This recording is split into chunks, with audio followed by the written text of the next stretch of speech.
Alright, hello. Me doing another Gregtech New Horizons base tour. This time, I'm just about at the end of the HV age, and just starting EV, so doing another installment in the little series here. I played around with my microphone settings too. Hopefully the audio balance is a little bit better now and better quality, so I'll see if that helps. But yeah, so I've made a lot of progress since the last video I made at the end of HV, at the end of MV, sorry, starting HV. So yeah, I guess let's get into it. Right off the bat, we can see we have our rocket here. Just went to the moon and got a huge haul of a bunch of the moon ores, namely bauxite for titanium, which is now processing, which I used to get into EV. I haven't really done any EV yet. Just the very beginning. I made the hull and the assembler, which I used to make this quad input hatch, which I haven't actually put in anything yet, but I'm gonna use it for my EVFs to make the cable management a bit better there. Um, so yeah, we'll get into all that. I guess let's start above ground before we go down. I made a few changes to what's going on up here. You can see I got rid of my BBFs, replaced them with a rocket. I don't need the BBFs anymore because I have EBFs taking care of everything. Um, the crop wall I've expanded a little bit more. I might have added a couple more crops, like Boxia, Pyrolucium. These are more crop processing crops, or sorry, ore processing crops. Thiosulfine as well for sulfur. Um, and yeah, so I have a couple more of those. Over here, the crop area is pretty much the same. It's just a couple more of those crops added in. I have this whole mess here with the fertilizer and stuff routing to all of the fields I'm going to need to clean up. I'm going to replace all this soon. I can see I just actually crafted up the industrial farm, so I'm probably going to start using that soon. I actually did it because I made this platina seeds, which is another, ore crop for platinum. But it actually needs to grow in the industrial farm, so I've been putting it off for too long. Finally, ended up making it.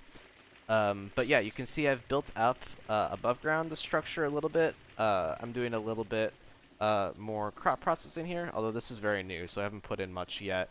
All I'm doing here right now is processing the salty root into the various salts that it produces, and then electrolyzing the regular salts into sodium and chlorine. I need the chlorine for a lot, so this is good to have set up. And then over here, I'm electrolyzing the ruby dust into chrome and alumina. I don't really need the alumina for anything right now, but the chrome is super useful for stainless steel mostly, but also a bunch of other alloys need chrome, so it's useful to have that. Um, you can also see here, I made the staff of traveling, and I've got some travel anchors set up around the base. You can see I have the crops one here. There's the hub over there. I have a clean room now. We'll get into that soon. So yeah, this is also super handy. Let's drop down into the main base. You can see our hub area looks pretty much the same as it has for a while now. Not too much has changed over here. We've got the NASA workbench for building the rocket stuff, which is nice to have. But yeah, the main hub is pretty much the same. The extruders are still here. I added on the end here, there's a couple of the Ender IO machines for when I need those, although I haven't really used them much right now. And then also I have this automatic cable coder here, which is pretty nice. So I can just grab some ingots, right? Now that I'm in HV or EV, I need aluminum cables more. So I have this wire mill here. It's set to 2, so it'll automatically mill down into the 2x cables, which just get sent over to the cable coating assembler, right? So now we're producing these 2x aluminum cables automatically. I just have to throw it in there. So that's pretty nice. And then yeah, so I have my HV machines set up in a line over here. This is pretty much the same as my other kind of tier machine wall lines. Like I have MV right here, and then HV just kind of goes right next to it. This little weird thing I have here, I just put in recently to process the titanium, the bauxite we're having. This is making the bauxite slurry. So this is just sort of a temporary little thing here. I'm gonna build a dedicated processing line for the bauxite slurry, I'm pretty sure, but this is just a little something to get me going. So yeah, I just grab the slurry out of here. The fluid heater's over on the back. I really should just have this all wired up together, but you know, this is temporary. And this is making the hot bauxite slurry, and then I can process it in here in the large chemical reactor, which we built recently, which is super nice, because this allows you to do chemical reactor recipes with multiple fluid inputs and multiple fluid outputs without having to use the cells, right? So like to make something like cetane boosted diesel, you know, you have two fluid inputs. In a normal chemical reactor, you need to have like one of them as the fluid input and the other like in a cell as an item input, which is super annoying. So this makes everything much easier. And I have this running at EV with two HV hatches, you know, 4 combustion generators powering that. And this is just sort of a general purpose LCR, just kind of used for any chemical reactor recipes. I do have this HV chemical reactor, which has mostly just been focused on producing these plastic circuit boards for circuits. So it's pretty much just been doing that full time, and then I use the LCR for other chemical reactor recipes. So yeah, we'll keep this thing chugging away. Let's see, what else is there to show? So oil processing, I've done a lot with. I built my first distillation tower here, and this is processing just regular oil, which we're still getting from the oil berries over here.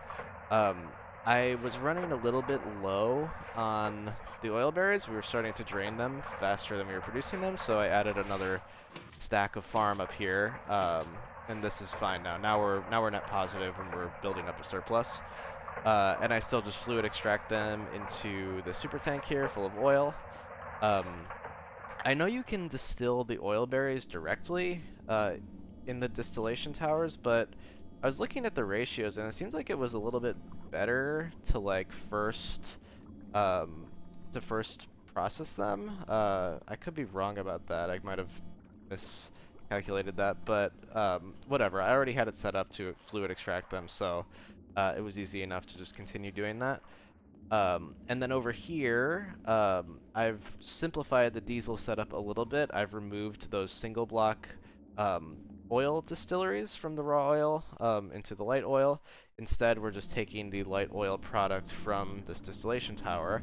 It comes out here, and it's pretty much empty right now, which is a little bit concerning. I might have to take a look at that. But anyway, the sulfuric light and heavy oil both come up underground through pipes in here into this setup. And I have the oil sand centrifuge is also kind of disabled now at this point.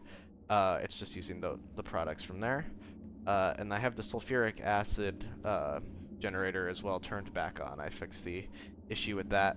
I also stuck on a little single block distillery for of the heavy fuel for toluene here.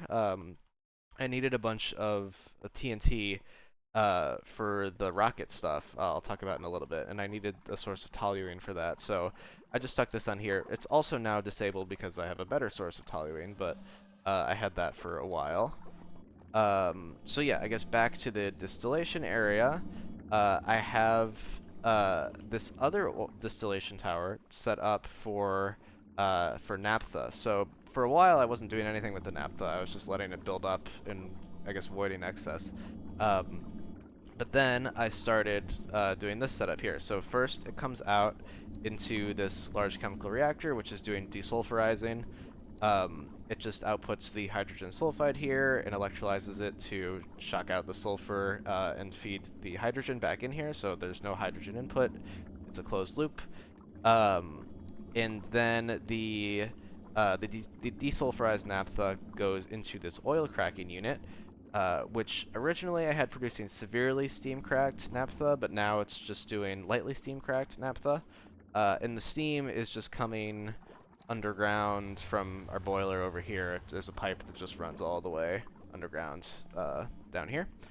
So yeah, it's steam cracking to lightly steam cracked naphtha, which then gets piped into the distillation tower. We can see it's running, producing all of these different fluid outputs, which we can see the tower here, and they're all just feeding into super tanks.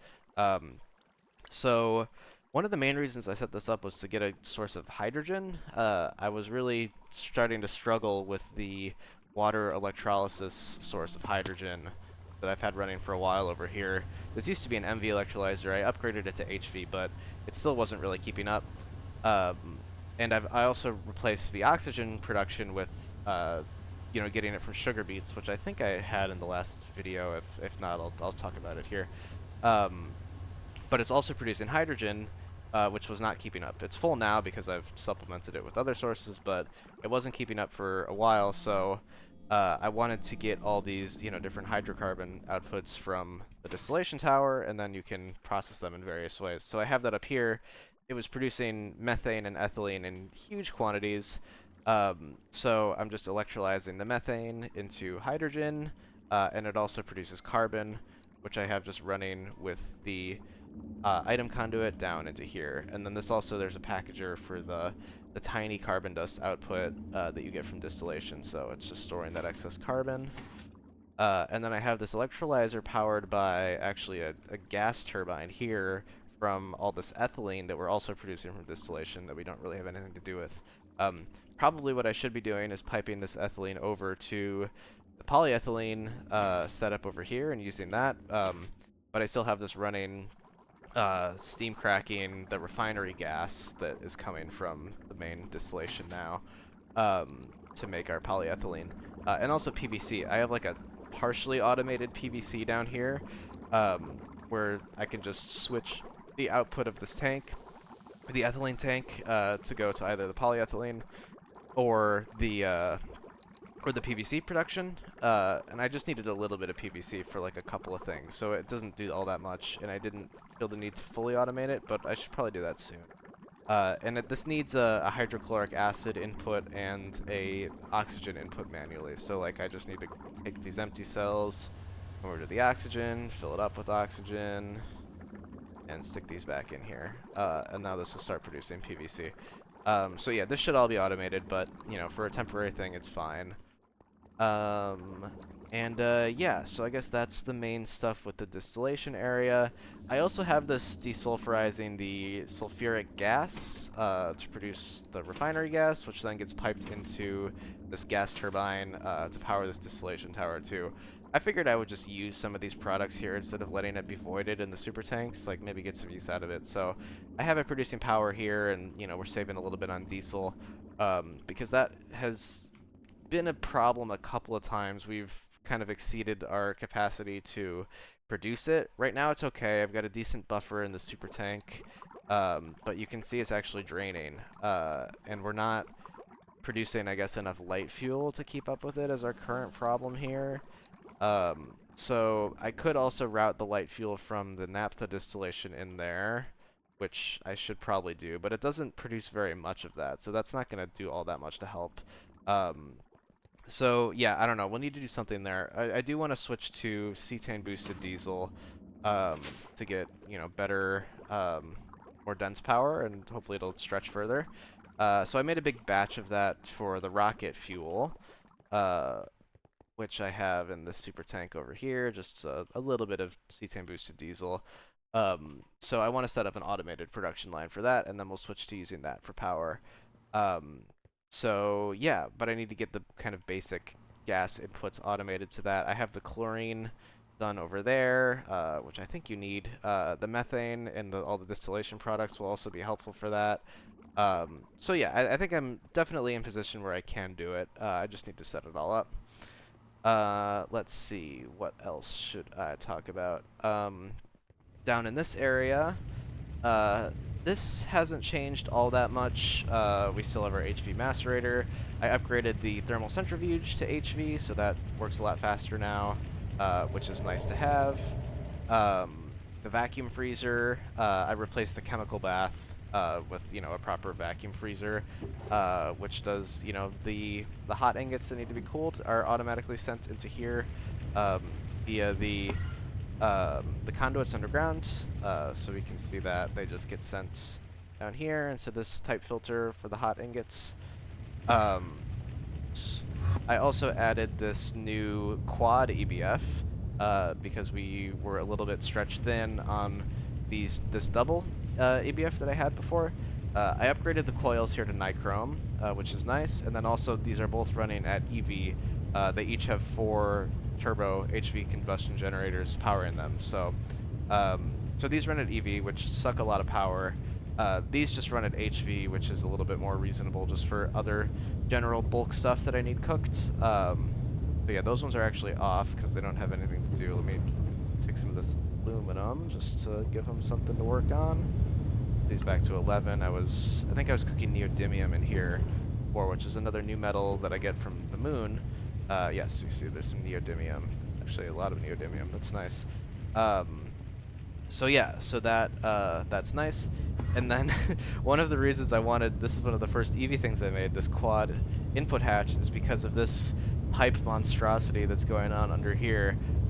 So what's going on here is that I am routing in oxygen, hydrogen, and nitrogen to all 4 of the blast furnaces in the quad here, as well as, of course, the diesel for their generators.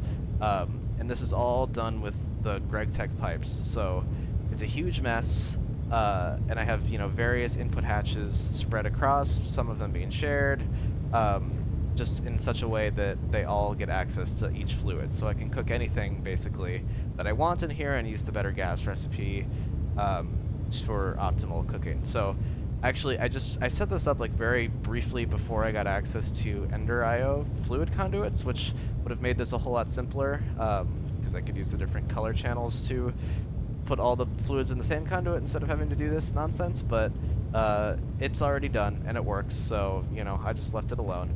But yeah, I think pretty soon I'm just going to tear all this out, put in maybe like 2 quad input hatches to share on each side of this, and can replace all this with a much simpler and cleaner setup here, and also more expandable, because part of the problem is to make titanium, you need the titanium tetrachloride input to the blast furnace.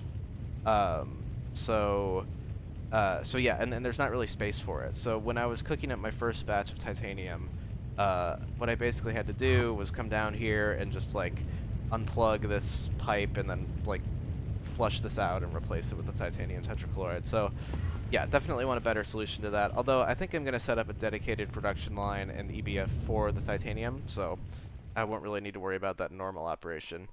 I've kind of done that with some of my other processing over here, we can see, in this area.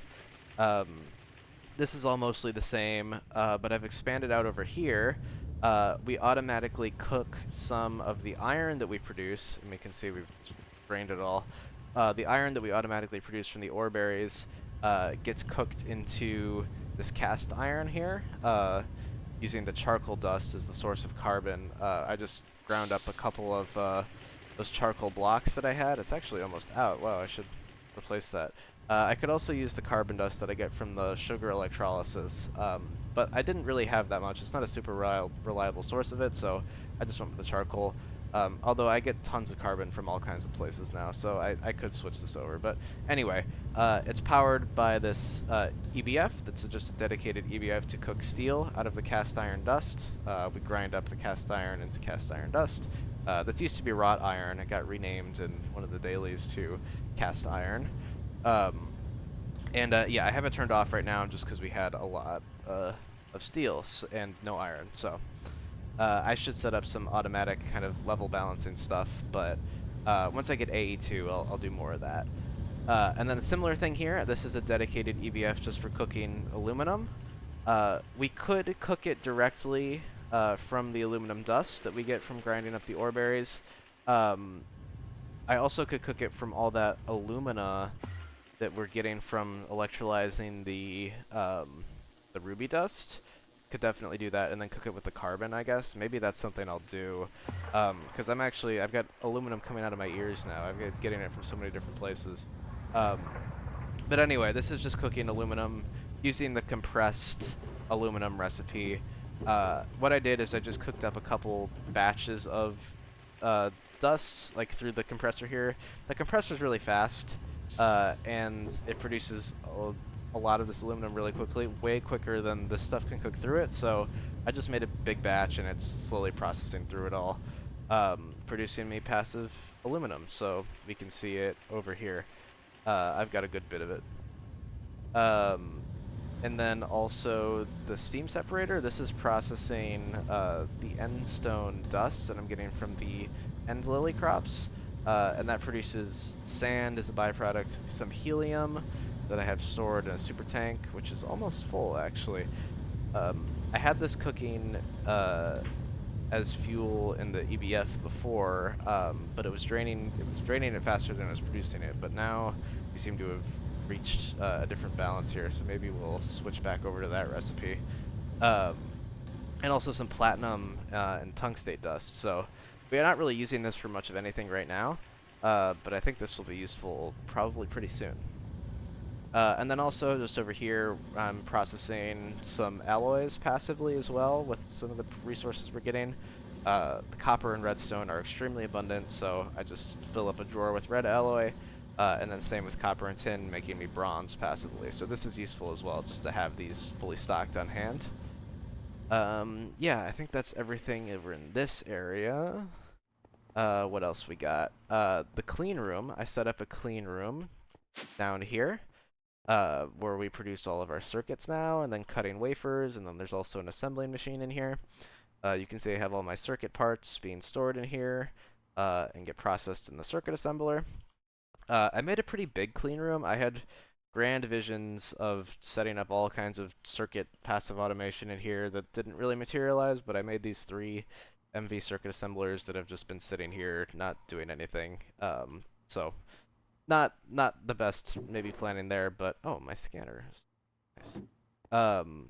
But yeah, so I've got this, and it's basically just this one HV circuit assembler that's doing most of the work. But yeah, that's the clean room.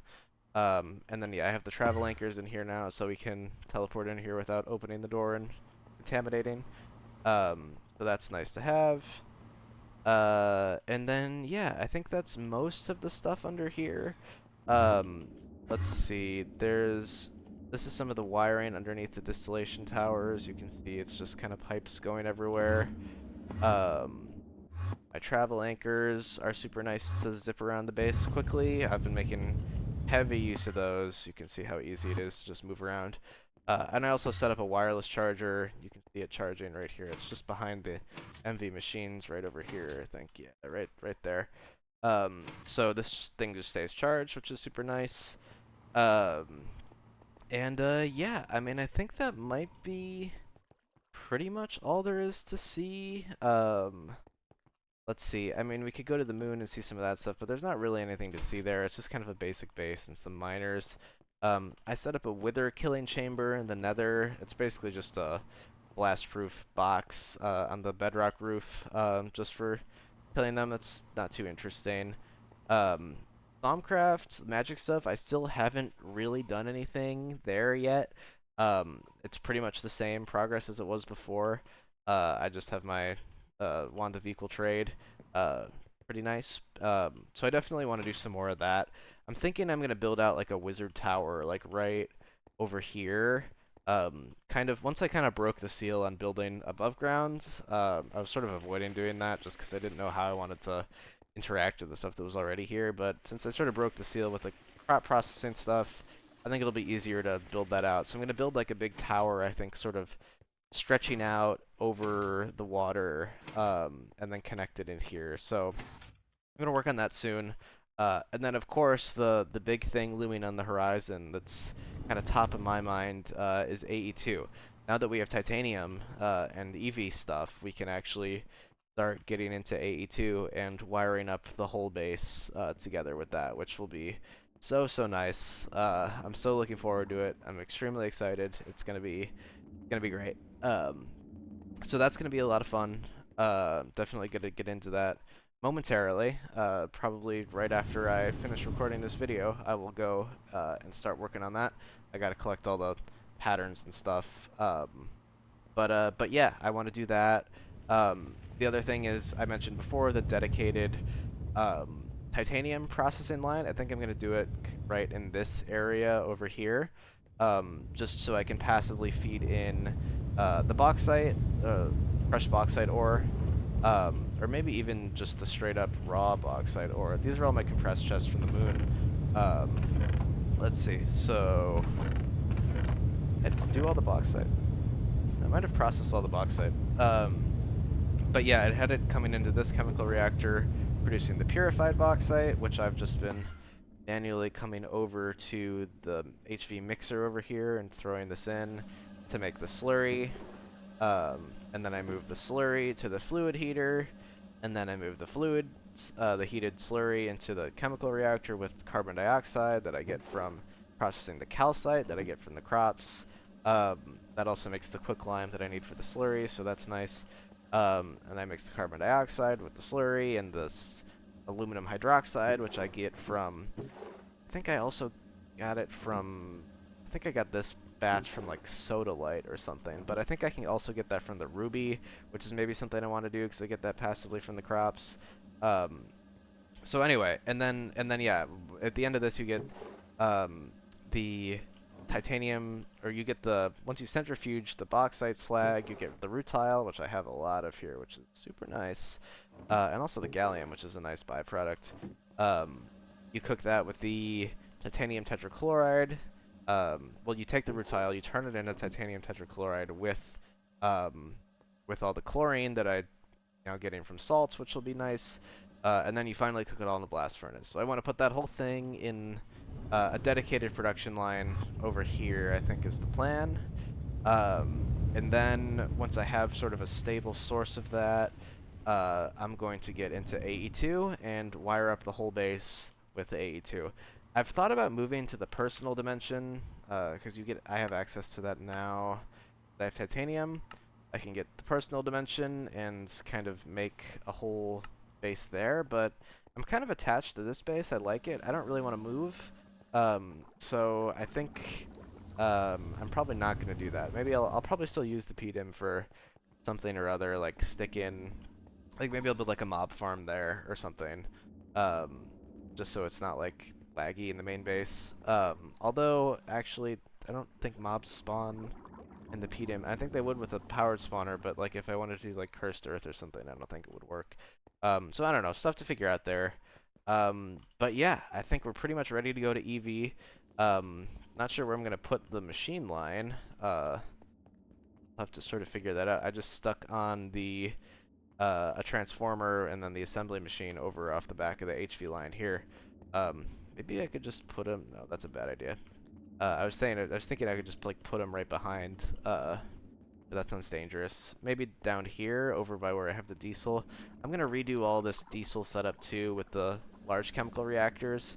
I also need to automate PTFE production, polytetrafluoroethylene, aka Teflon, which you need for these LCRs. I made up a couple big batches of them.